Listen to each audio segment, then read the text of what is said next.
I'd like to call to order this Personnel and Human Services Committee meeting of Tuesday, January the 9th at 4 p.m. to order.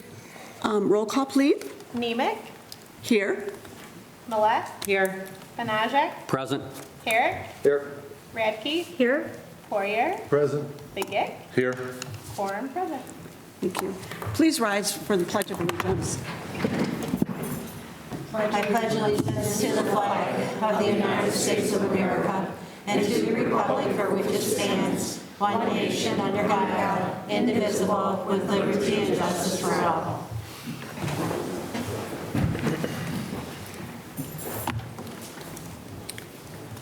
Is there a motion for approval of the minutes for December 5th, 2023?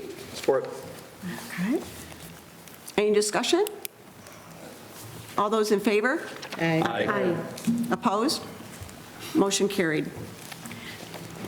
At this time is public input. Anyone wishing to address the committee, please approach the podium and state your name and address, and please keep your comments to 5 minutes or less. Thank you. Good evening. My name is Scott Hartsaw. I'm a Williams Township resident, 1900 Carter Ridge Court, Auburn, Michigan. I'm a local business owner in Auburn. County Executive, Mr. Barsha, and the County Commission. I'm here today. I'm a board member of the Auburn Area Chamber of Commerce and an individual that filed the complaint on June 7th with the Bay County Sheriff regarding the alleged fraudulent theft of our property, also known as the Corn Fest grounds.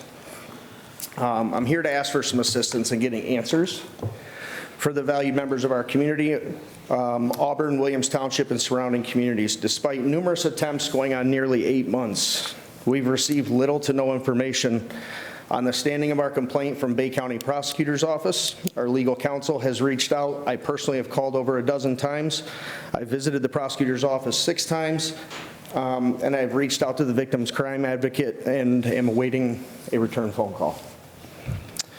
The valued members of our community, including Auburn Chamber of Commerce, as rightful owners of the property, are deserving of answers as we look to ensure the 50 years of building a community festival does not go in vain. We continue to work with law enforcement and our legal counsel, but have received nothing in the way of answers from our Bay County Prosecutor's Office. We are hearing from several sources and hearsay within the community that the Bay County Prosecutor's Office has potentially made a decision, but we as the complainants and victims have been unsuccessful in receiving any information from our elected prosecutor, enabling us to decipher what direction we need to move forward. This is an extremely important matter in the community of Auburn.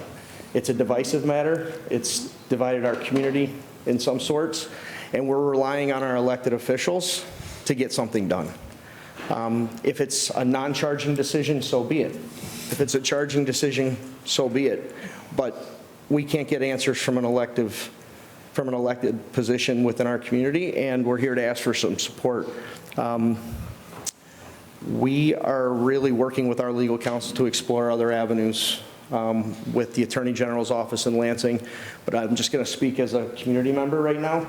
It's beyond frustrating. I have a lot of I would say, financial investment in keeping some things afloat and going forward to make sure that we protect this cherished event for our community.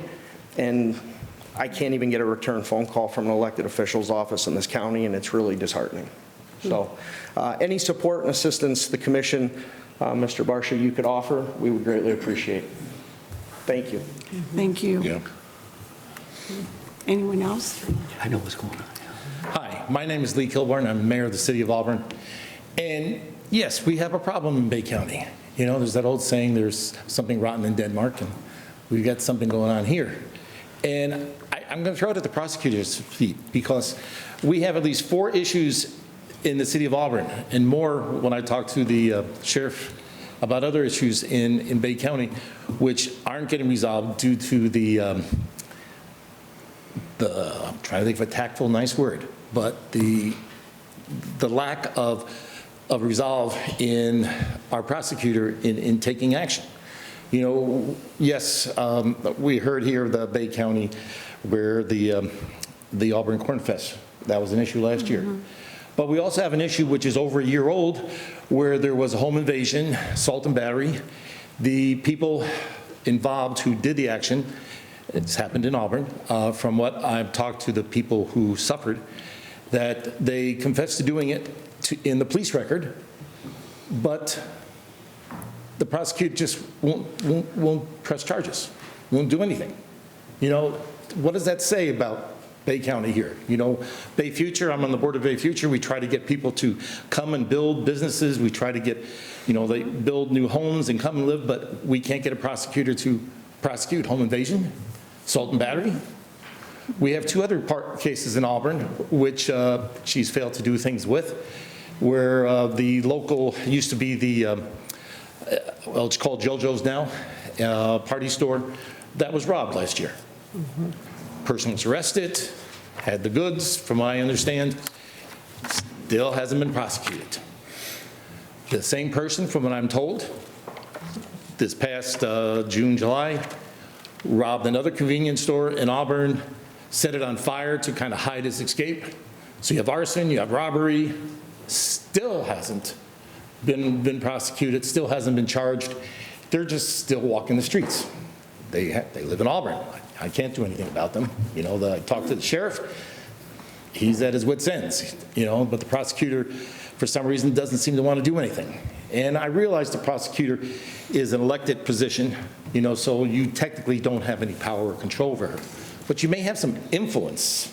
If any of you do, I would appreciate if you could speak to her and do something, because I have tried numerous times, you know, like Scott has done, to call. I have yet to ever been able to get a hold of her. I got to talk to one of the assistant prosecutors one time. He requested some additional information, which I called back. Can't get a hold of him anymore. They always tell me, well, they're in court or they're out of the office. I don't know how you can be out of the office like every day or in court every day, but, you know, I'm on that, Auburn's must be on that blacklist where they just don't want to talk to us about anything, or she doesn't want to do any of these things. So it's a problem, and you know, we all as residents need to somehow do something.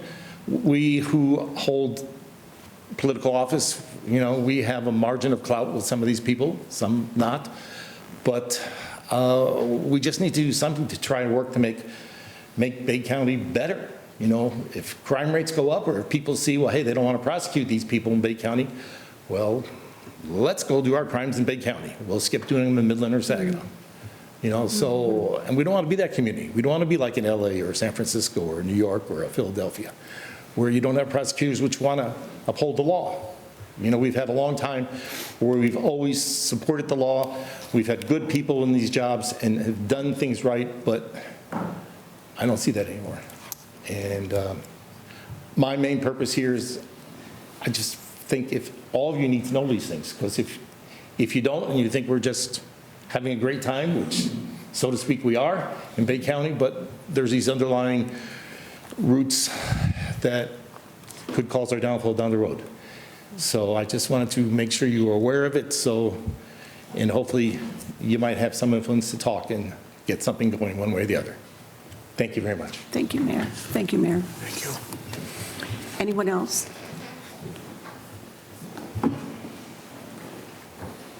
Anyone else to share? Okay. Moving on to petitions and communications. We have Dr. Morrone, medical examiner, to give a report for 2022. Thank you for allowing me to come, and the purpose of this report is the state wants everybody to know what we're doing, but most specifically, when we look at our health care, we also have to look at our death care. 3 questions that guide our public health that I try to answer here are, how many residents die? What's the trend, going up, going down? Where do the residents die? That allows us to give resources, law enforcement, hospital, those kind of things, to see where people are and where things happen. And then what do people die from, so that when things come along and we can prevent things, you know what we need to work on. This is the total number of death certificates over a 7-year period, and just yesterday, I did the 2023 death certificates. It's just slightly lower than the 2022. So we peaked where you think we would peak in the peak of COVID. And if you want to talk about normalcy or balance, everything seems to be returning to pre-COVID levels. So I think this is important to follow the trend, because we don't want it to keep going up. That means not enough people being born and too many people are dying, and that reflects on our health care. And a flatter line shows that there's more balance. So then the question is, where do people die? The only difference between this and last year's data is last year's data, I didn't separate out McLaren ER. Because they died on the other side of the river, they all got rolled into 48708. This year I separated out the 2 major zip codes in the city and the hospital. Now, deaths in the hospital are not a reflection of poor quality, because that's where critical people go. And in Bay County, we take critical people from McLaren Huron, McLaren Central in Isabella, McLaren Caro. So we are the endpoint delivery. And what I think you can get out of this is some of the smaller townships have very low numbers. Maybe they have a higher ratio of providers. And healthcare can be delivered in different places. So it is very clear here, though, that 48708 has more deaths than 48706. So maybe one of the inferences is that we need more primary care providers on this side of the river treating the general population. That would be my inference on where people die. So the final question is, what is the manner of death? And according to the state and federal guidelines of forensic medicine and medical examiners, we have 5 kinds of death: natural homicide, suicide, accident, and indeterminate. Good medical examiners almost don't accept indeterminate. We can always try to find a reason, especially if the end product is an educated opinion based on the data. If something does come up as indeterminate, it's not that I don't know what they died from, but there may be 3 causes and I don't know which one was first. A really good example is sometimes a car runs off the road and it hits a tree. Was it a drunk driver? Was it somebody having a seizure? Was it somebody having a heart attack? Or was it snow and ice? So we've had people die of heart attacks in cars while they were driving and leave the road. So that's a natural death. What I added on here is because the CDC has made drug overdose deaths an accidental death and inadvertent death. True, pure accidents are yellow. But the CDC global term for accident includes our red and yellow together. Suicides are gray, homicides are green, and natural deaths are blue. That's 26%. And it's not that the 26% reflects how many people are dying in the city. This is our autopsy breakdown. And what I would say is, as we do more investigations in the hospital and paperwork and medical histories, I don't need to do an autopsy on people who are coming to me who've had COPD, smoked for 50 years, have CHF and uncontrolled diabetes. So that may reflect what my forensic medicine is like versus maybe forensic medicine in this county 10 or 15 years ago. What you can get from this is that overdose deaths are a major problem that have been characterized as accident in the past. These are our natural deaths, and like I said, if I do more investigation and I'm a little bit more aggressive with hospital information and patient medical history, you see that the natural deaths are going down in the number of autopsy reports we put out. Well, that's very interesting. Let me jump back here. We also have a decrease in the number of death certificates. This data is everybody in the whole county, and we see a decrease in the number of death certificates. This data is autopsies.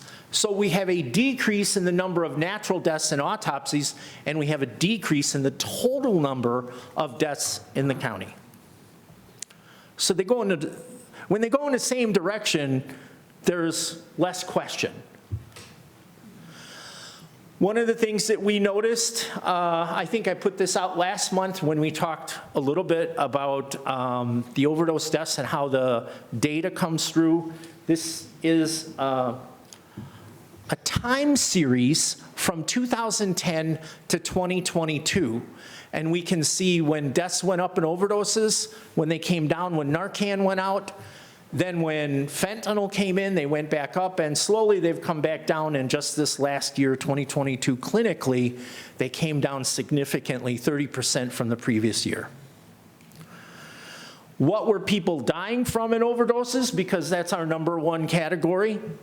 Well, morphine's not on the list, oxycodone's not on the list, hydrocodone's not on the list, and tramadol is not on the list, but fentanyl is everywhere. And I think that's the message that I brought last month.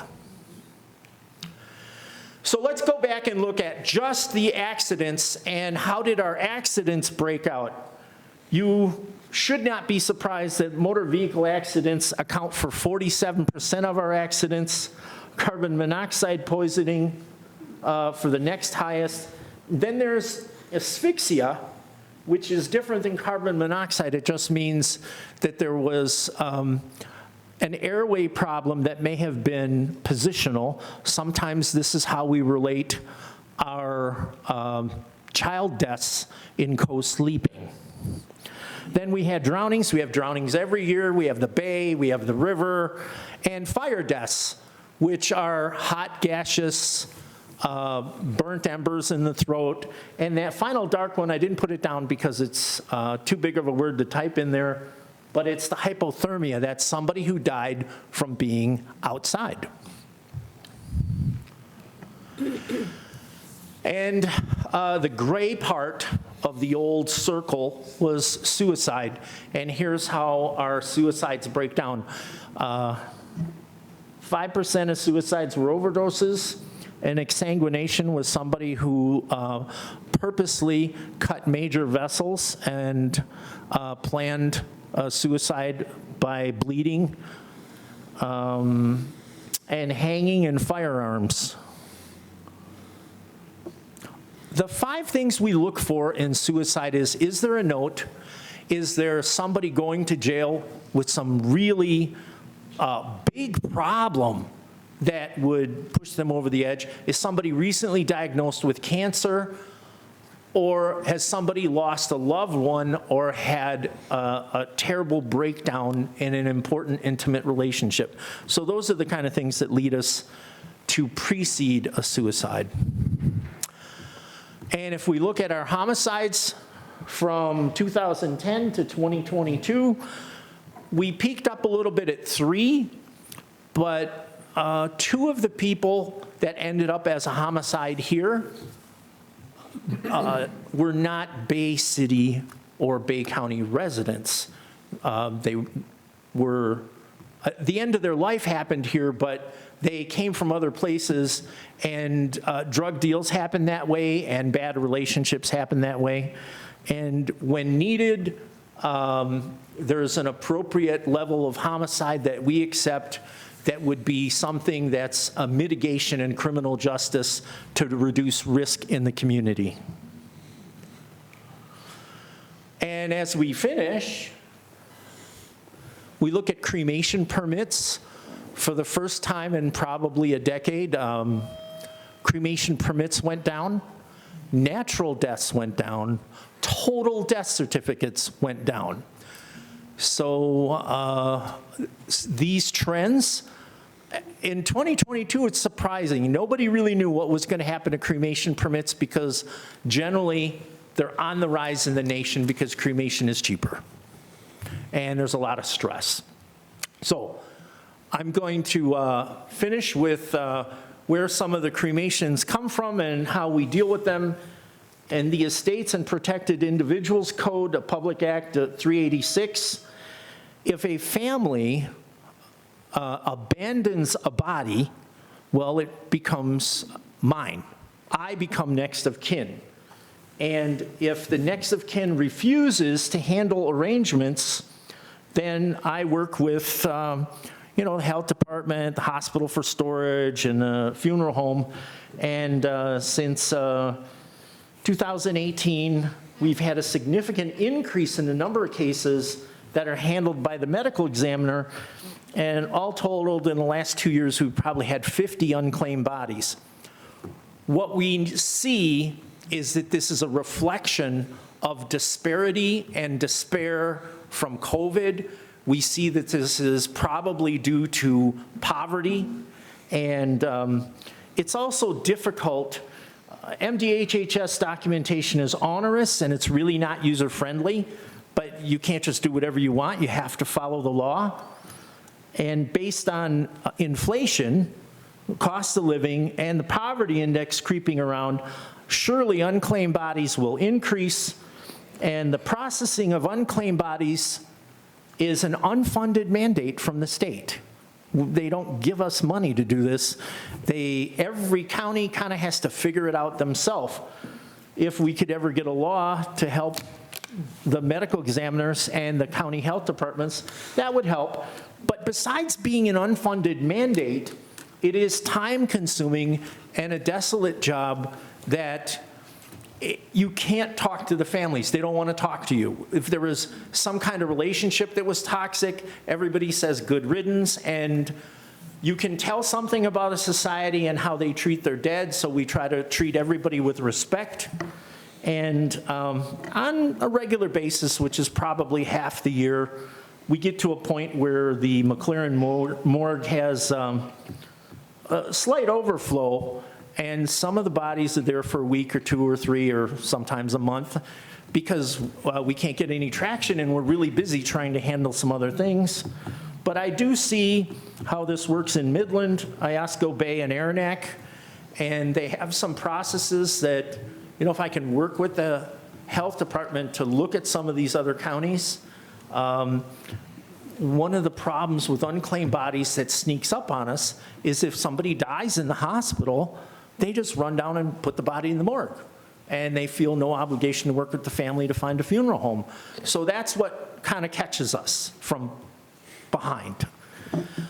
In other counties, there's a case manager assigned by the hospital to find a funeral home for the unclaimed. And they rotate. That happens in Midland. And I tried rotating here. It didn't really work out well. So I have a process. Sometimes it's a little loud. We got to work things out. Sometimes bodies leave one funeral director and go to another because families get fired because of high emotions and toxic communication. That does happen at the end of life. So just to let you know, unclaimed bodies is something we should look at in the future. And that was my data. We can go back to the beginning. Any questions? I did that in 15 minutes. So I summarized how many people die, where they die, and what people die from. Okay. Thank you. Question. Yes. Space for bodies, we sort of been talking about finding new places, maybe a new morgue. You think we need, is there a lot of overflow that happens at McLaren, or is it McLaren facilities are about 20 years behind where we need to be. It's a stopgap. I shouldn't have to juggle any bodies any week or any day. And a new morgue can be designed to shut coolers down to save money, but we could use 3 times the space we have on sometimes, and especially, Joel Strauss and I are talking about trying to put together a cooperative 7-county regional forensic medicine system. You cannot do that with McLaren Bay Morgue. You need to have a new morgue. So I'm sure sometime in the next couple of months, maybe Joel and I will come in and talk to you about this. But we are positioned, we are a diamond in the rough because of the thumb, because of Central Michigan, because of I-75. We are the place where regional morgue should happen, and that regional morgue should be part of ARPA money or opiate money or whatever that is, that should be part of what that is. We need 12, 13, 14, 15 spaces, and you can shut them off. You don't have to cool them all. But if you're going to be a regional system seriously taken serious by other counties, that's what we're going to need. Thank you. All right. Thank you. Yes. Yes. For your presentation, I just say we have talked about the possibility of a morgue at the new health services building for Bay County. And those Excellent. discussions will continue, I'm sure, to see whether that makes sense. We don't want to encumber, a lot of costs to Bay County for something that would be a regional morgue, though. So, but could you tell me, Go ahead. Did you follow what happened in Saginaw County? Because I believe that they had a morgue, but there was a lot of controversy in terms of. Well, that's because they had a faux regional system. They had one man, Dr. Stockman, who said he put together 10 counties, and he told all sorts of lies and brought people together and charged people a lot of money, and it didn't work. It was Michigan Institute of Forensic Science, and they imploded. So a regional system, you know what, we need like the corporate attorneys to go through this, and we have to talk at a table to see how to do this right. That came up as like overnight, just 2 guys sitting at a table having dinner, deciding they were going to do this, and they went and bought a salesman and a car and had him get some suits, and he ran around, and I think he visited us trying to get our buy-in to his morgue. And we just said, no, we're kind of happy with our system and with our pathologist. One of the other things that comes, and it's hard to say this because COVID's gone and ARPA's gone, but in an emergency, that system saves us and it contains public health. And the money's available now. But the Saginaw system was a faux regional system. Okay, thank you. Thanks. Something for us to consider going forward. Oh, yeah. Leadership in our region of the state. Thank you. Thank you, Dr. Morrone. I make motion to receive the report. I'll support. All those in favor? Aye. Opposed? Okay. Motion carried. Under petitions, motion to adopt Bay County Road Commission bond for road improvements for Midland Road and 3 Mile Road for 10 years. Support. Any discussion? Since Mr. Little was here, I'd ask him to sort of outline the numbers, I guess. How much money we got from Senator Daley and how much, I'm sure it's in here, but how much we're bonding for, I guess. Sure, not a problem. Yeah. Thank you very much. Good evening, good afternoon. This is really bugging me. Both of the projects, Midland Road, US 10 to Carter is 1.5 miles. The 3 Mile Road project is from 84 to Midland Road, which is about 3.25 miles, both of which have been on the radar for quite a while. Unfortunately, they are very expensive.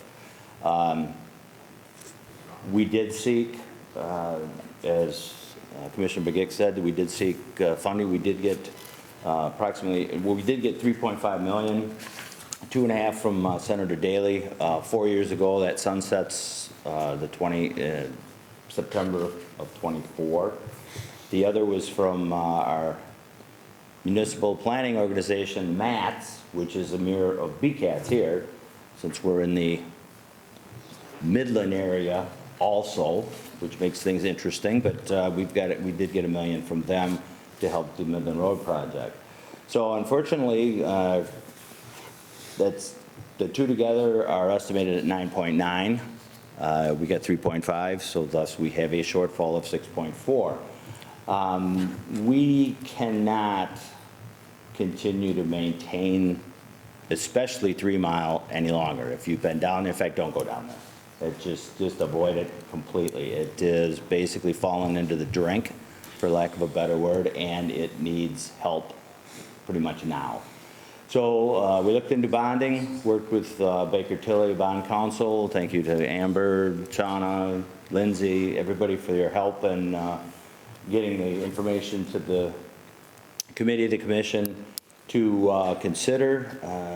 But basically we have, looking at 10 years, we do not want to encumber our budget for any longer than necessary, but then be able to also make the payment and be able to do other things that we need to do to keep our assets, both the roads and the bridges in Bay County, up to par and not fall behind on those things while trying to pay for these two. So could have bonded ourselves. The rate would have been higher. We are paying off a couple, I guess notes is the correct word, for some work that the Drain Commission did. That was an awesome deal that we got there. That will be falling off in '27, the last one, even though it's, there'll be a slight overlap, but basically what's falling off will be replaced with this. And for the next 10 years, we've got, have budgeted to use our MTF dollars to be able to make the loan payment. So we are respectfully requesting, and thank you for the vote already. Even good, but thank you very much for considering it, and hopefully I have a question. moving forward. Yes. The interest rate that you get, is there any chance it ever goes down, or, I mean, is it locked in, or how? No, it won't go down, whatever it is at the time of sale. At that time of sale, Right. so, but this 4.5, that's what it is right now, is that the, That's where, yeah, it estimated, that's where it's running. that'd be like the high? So, I We're mean, hoping it's the high, yeah, exactly. I like the ones down when you get those 1 and The 2. 2.5, yeah, we missed the 2.5, unfortunately, but it's like with everything in life, timing is everything, but unfortunately, yeah, the interest rates are a bit higher. But Fed's supposed to drop them 3 times next year or something, they're saying, I don't know. Yeah. So, Yes, thank you, Madam Chair. I just wanted to thank you, Jim, for the update on the project, and of course, thank our legislators for the help with the revenue that they secured. And just share with the public, maybe on Bay County TV, as well as everyone in the audience, that basically the county is using our great credit rating to provide full faith and credit for these bonds. And you have an excellent track record of meeting all of your financial obligations in the past. Should you fail to be able to make those bond payments, the county would be on the hook to make them. But we know you have an excellent track record and a great team in the Bay County Road Commission. And I know we get a lot of questions, I'm sure the commissioners and other countywide electeds, about what does the county have to do with roads and bridges? And, you know, we have nothing to do with them. We get no federal or state gas tax. And however, you do, and you do an excellent job with the budget you have, Jim and your team, for the Road Commission. So thanks for coming to explain, you know, what the latest information is. And hopefully we'll see that project be completed in the not too distant future. yes, both are out for bid. The 3 Mile Road will be, bid opening is the 11th coming up, and the Midland Road project will be open February 2nd. So we'll see what kind of bids we get for the new year. So hopefully they are favorable. Yeah, and this helps you secure lower interest rates on your bonds, as I understand it. So, yeah, Okay. thanks. Thank you. Anything else? Very good, thanks. Thank you. All those in favor? Aye. Opposed? Motion carried. Under Personnel Director, we have a motion to adopt 911 Central Dispatch, LOA with GELC Dispatchers Unit. So moved. Support? Any discussion? Working on that. I'm working on Okay, all those in favor? Aye. Opposed? Motion carried. Motion to adopt Bay County Health Department WIC registered dietitian hired at one-year rate. So moved. Support? Any discussion? Okay, all those in favor? Aye. Opposed? Motion carried. Also, Office of Assigned Counsel, motion to receive Office of Assigned Counsel November 2023 report. So moved. Support. Okay, is there any discussion? Okay, all those in favor? Aye. Opposed? Motion carried. Are there any referrals? Any unfinished business? Any new business? Amber, is there a need for a closed session? There's not, Madam Chair. Thank you. Any miscellaneous? Any announcements? Say it, Vaughn. So we'd like to honor our sports teams. So this is a statewide sports team that won the national championship. So we'd like to honor them today and thank them. Thank them for doing Got your that. shirt on. I got my shirt on. It was, And I don't know if was Craig there? Craig Goulet, I thought I saw him in the crowd. I'll have to call him up and see. He's an avid fan, so I don't know if he was there or not, so I'll find out. yeah, go blue. Okay, motion to adjourn? Support? Any discussion? Okay, all those in favor of adjourning? Aye. Opposed? The meeting is adjourned. Thank you.